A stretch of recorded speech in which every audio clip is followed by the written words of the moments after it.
So, with that as an understanding, we can then move on to the next chapter. So the next chapter was often known as the Great Portrayal, as a man who can craft just about any tool, any machine, anything would eventually try to craft his, well, own life. Most often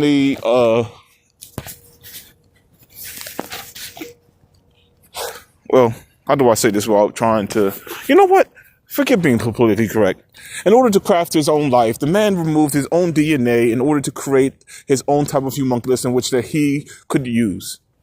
Because when the demiurge was able to bear her own offspring, the offspring that she would bear wouldn't exactly be purely human. They would be known as demi-human, demi as in demiurge.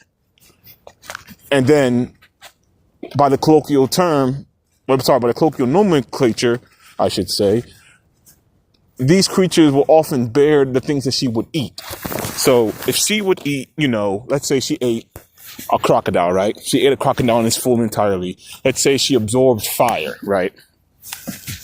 Upon these nutrients and upon these elements, the offspring that she would bear will be often known as the salamandre. And the salamandre, it was also known as a symbol of fire. It was also known as the fire drake. If she consumed a bird and then breathed in the airs of a fresh storm, she will create a sylph.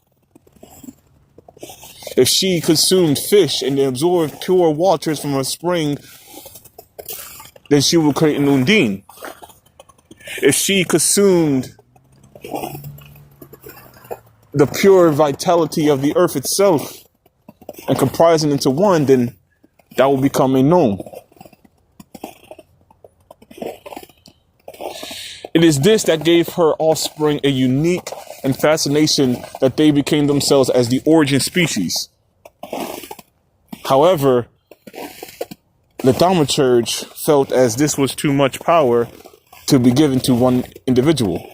Yes, he could craft shelter. Yes, he could craft tools. Yes, he could craft weapons. But yes, he could create books, written language. Could even create music. But he could not create life. So he committed the ultimate taboo of the homunculi, of his own homunculi, and called it Eve, for it was the closest thing to himself. Often people want to know as Eve is bearing the first sin, but she was only given the flesh. She has no mind nor soul. She was merely an empty shell.